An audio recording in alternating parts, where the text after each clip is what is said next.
Hello, Stratford Inn. Oh, hello, Mrs. Cook. Yeah, we sort of expected you an hour ago.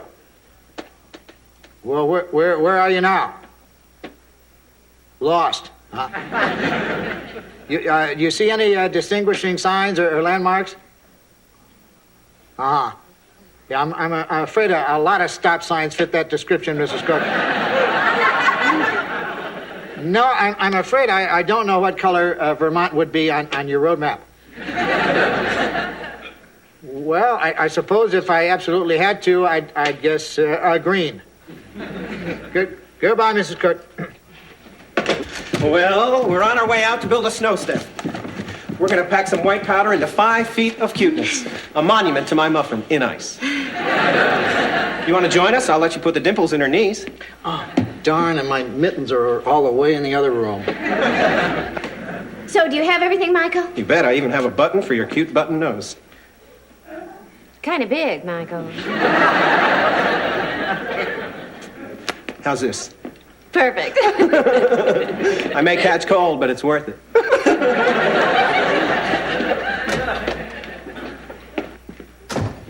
I replaced that light in the refrigerator for you, Joanna. Thanks, George. You're looking at my 10,000th burnout bulb. And this baby goes right in the scrapbook. You put light bulbs in your scrapbook? Only those with strong sentimental value. You should see my scrapbook. It tells the George Utley story from the very beginning. The first nail I ever hammered solo, the metric wrench set I bought when I fell for the conversion talk of the 70s, even my junior carpenter tool belt with training ball peen. Sounds like it'd be hard to put down. Sounds like it'd be hard to pick up. I've got to go dust off the old book. I expect I've got quite a trip down memory lane in front of me. Joanna, our maid is outside building a snow idol to herself. And our handyman is on his way to his room to paste a light bulb in his scrapbook. When did we lose control of the hired help?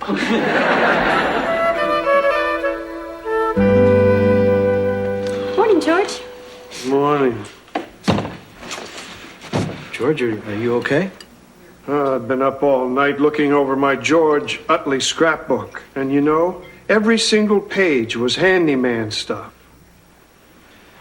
Are you sure you have the right scrapbook? There wasn't a single photograph of me in there without a hammer. Well, weren't there any baby pictures? Sure, plenty.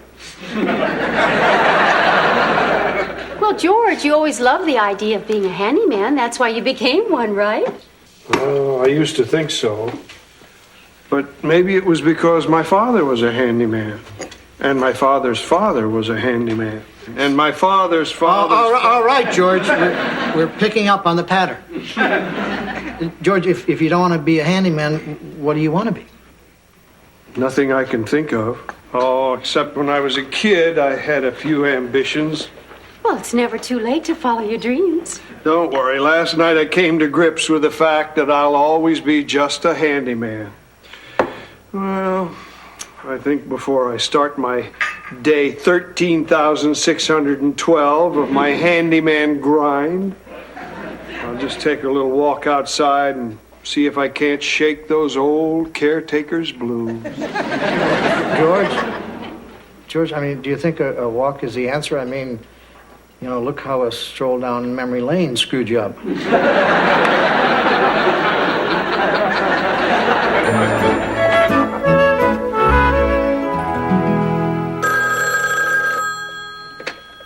Stratford Inn. And Mrs. Cook, yeah, we're beginning to worry. Well, I'm sorry, but I told you green was just a guess. I did so. Well, where are you now? No idea, huh? What's that I hear in the background? It sounds like you got a notion there, Mrs. Cook. All right, what you do, get back in your car and drive, keeping the ocean on your right. You're welcome, Mrs. Cook, and good luck.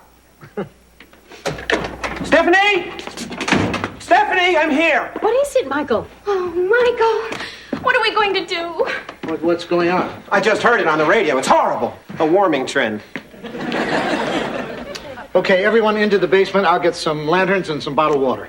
Don't you realize what this means? Everyone knows that's me out there, and even after the sun's deforming rays hit it, they're still going to think it's me. Of all the times for spring to hit, right on the heels of winter. Well, you guys knew when you built this that someday it would melt. No, we didn't. We don't think that far into the future. Yeah. I mean, who would have a baby if they thought about what it was going to look like when it was 90? Michael, what are we going to do? I don't know. Well, thanks. Dick?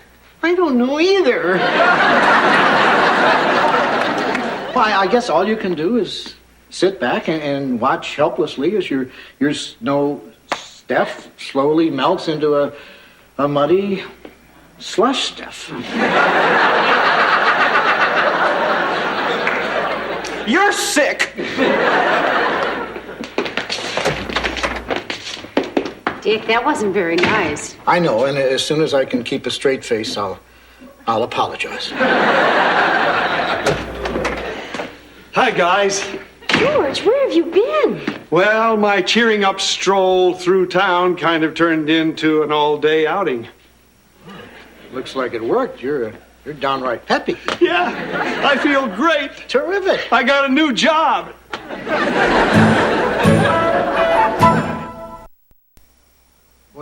What do you mean you got a new job?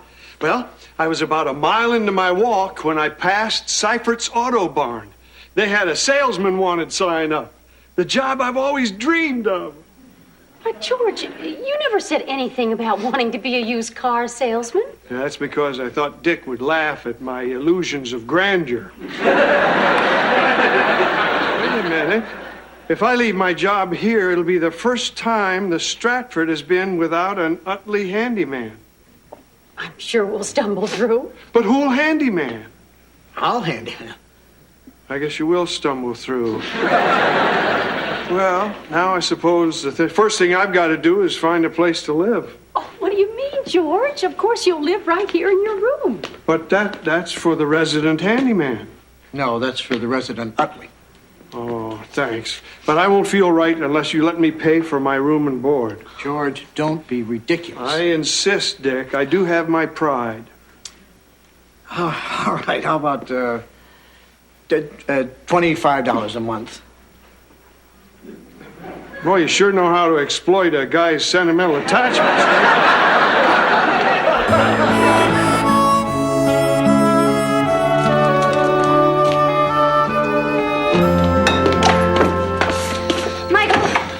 On the snow, Steph? All NG, living, breathing, Steph. And the forecast says continued warmer. Michael, you're really letting me down as a boyfriend, not being able to control the weather and all. Sorry, Steph. I know. How about we start calling it a Snow Joanna? That way it'll just be something on the lawn. Michael, the melting of snow is a natural phenomenon and in its own way can be very beautiful. I'm sorry. I wonder if you could settle a bet. That snow sculpture outside, is that supposed to be a gargoyle or a lawn jockey? It's supposed to be her. Oh, yeah. Michael, I don't care what it takes. Fix me, fix me.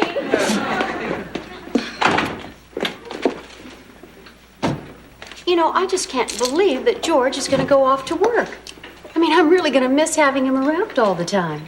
Honey, it's just a phase he's going through. I predict his hammer hand will be itching before lunch.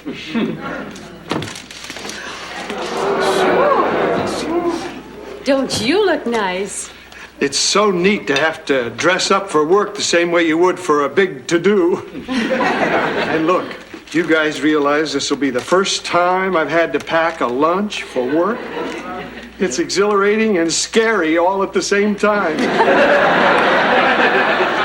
And I've been boning up on my blue book values. Go ahead. Give me a model and year, and I'll tell you the price. 84 Mustang convertible. That's an easy one. 6 or 8 cylinder. Oh, let's see. I'm already open to the 6-cylinder page, but I don't want you to pull any punches just because it's my first day. Okay, then 8.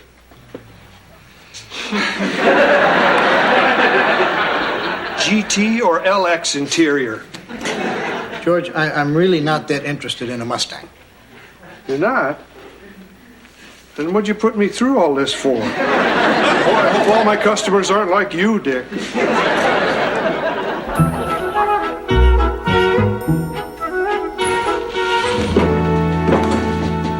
Wow.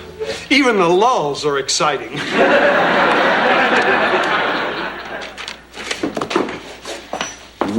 Welcome to the Auto Barn.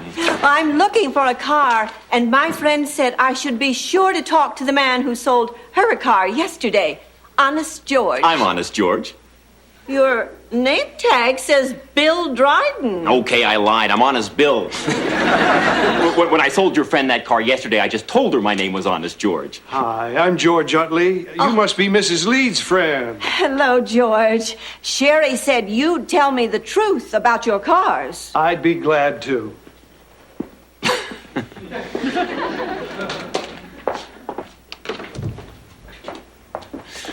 Welcome to the Auto Barn. I'm looking for George. I'm George. No, you're not. I know what he looks like. I was in an accident and I had plastic surgery. I'm not here to buy anything. I'll get him right away. George to the showroom. Hey, you smudge it. You bought it. George, I hope I didn't pull you away from a customer. Oh, it's okay, Dick. She wanted a station wagon, but the only one we've got has a bad exhaust system, so you get dizzy when you drive. When I pointed that out to her, she lost interest. Did you show her the VW van? No, the accelerator sticks. Hey, lady, wait! And if your friend smudges the Plymouth, it's my sale. Dick, what are you doing here? It's not already the first of the month, is it? George, I'm not here to collect the rent. I happened to be next door picking up a new fuse, and I thought I'd drop in. New fuse? What's wrong? Nothing. Michael and Stephanie overloaded the in circuits by trying to plug in a dozen Mr. Snow Cones in the outdoor outlet.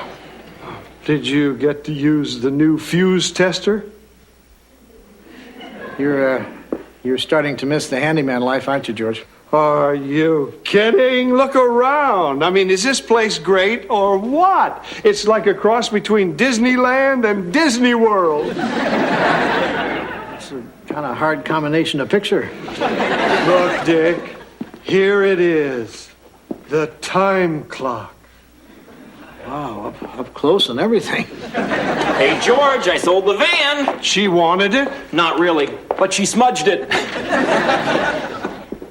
You know, I'm not sure Bill should be in the used car business. Some of the things he does border on the dishonest. Well, I better go help her out of this fix. And also, I am on the clock. Yeah, I better go, too. I don't want to smudge my way into the poorhouse. If you really want to see something, come back in 3 hours. What happens then? I punch out.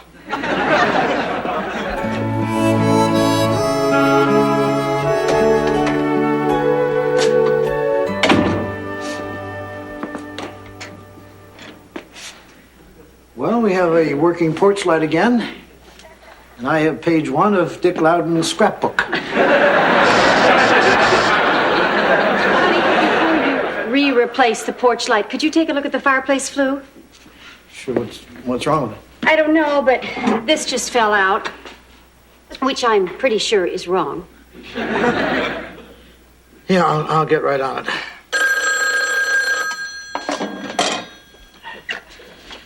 Hello, Stratford Inn. Oh, hi, Mrs. Cook. Where are you now? Well, can you find someone to ask directions? Everyone's speaking French.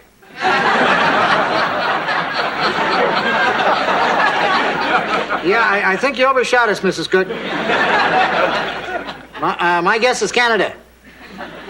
Yeah, were there guys in uniform who stopped you and went through your luggage? Yeah, see, that's the border.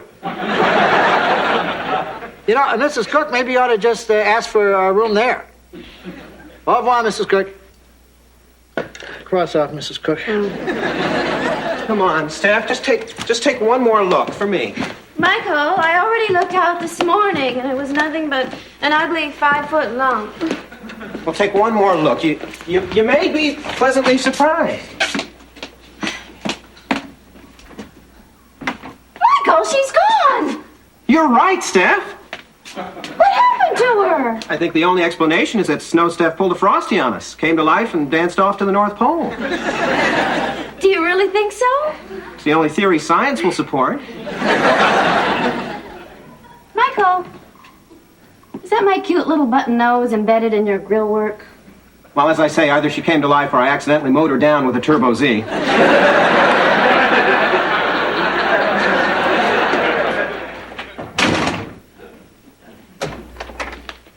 Hi, George. How was work? Great. I just came here to throw something into my brown bag for tonight. You're working tonight? You bet. We're having a midnight Pacer Mania sale. Balloons, buttons, and we'll stay open until we finally sell that stupid Pacer. Sounds exciting. Yeah. By the way, the porch light's out. Yeah, I know. As soon as I finish fixing the flue, I'm going to get on it again. You're kidding. The flue broke?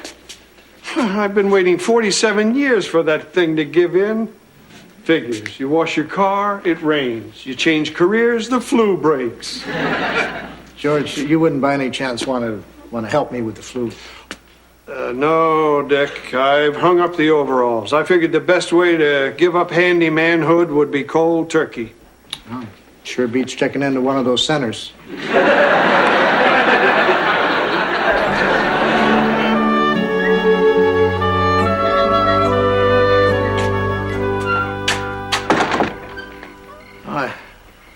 Thought I heard a creaking noise out here. Probably this swing. You want some company? I guess.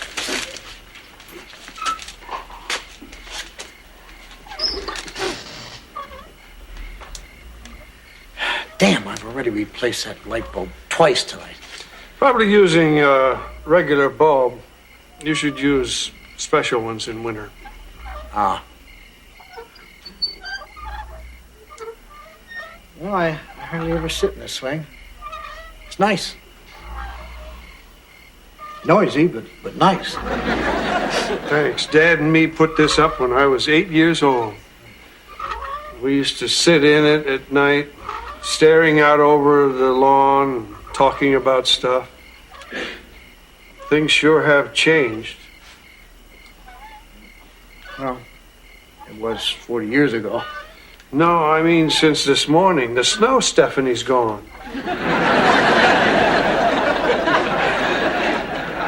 Michael ran over it. I feel pretty silly, moping about my own petty problems.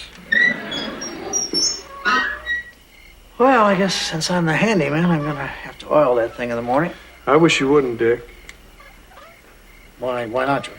Well, I know this is going to sound crazy, but the creaking was starting to sound a little like my father talking to me on the swing again.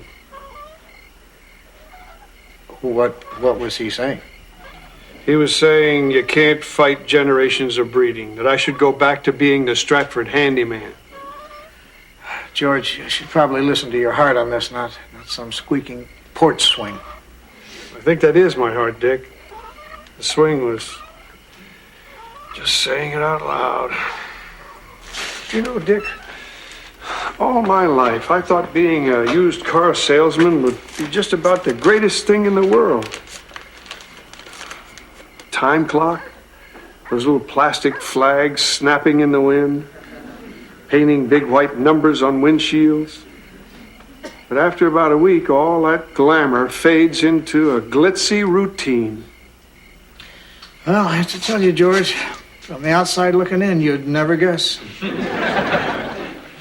I thought I'd live out every man's fantasy. Selling used cars is not really that much fun. And then tonight I couldn't concentrate thinking about that fireplace flue. How would I fix it? Would I just weld on a new faceplate or replace the whole mechanism? You wouldn't have just jammed it back into place. Are you kidding? George, you know I would have let you help me fix the flue. Oh, it's not just that, Dick. I miss setting my own hours. I miss the feel of a plaid flannel shirt under fully stocked overalls. And I miss the feel of being necessary. At the car lot, there's me and Bill. I'm just a number there. But here at the Stratford, without me, the front porch would always be dark and the damper would be slip-shoddily jammed into place. George, you know, we really miss you, but I thought you wanted to do something else besides, handyman stuff. I've done it, Dick. And after tomorrow, there's going to be a name tag, a time card, and a Midnight Pacer Mania button in my scrapbook to prove it. I quit, Dick. You're sure about this, George? You know, it's not too late to go back.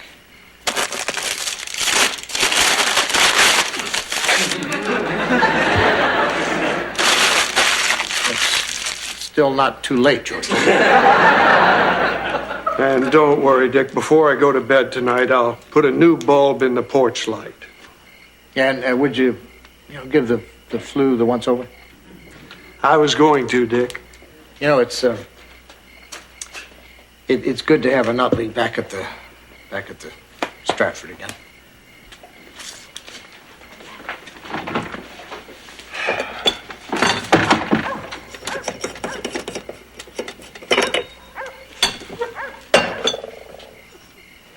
$10,001.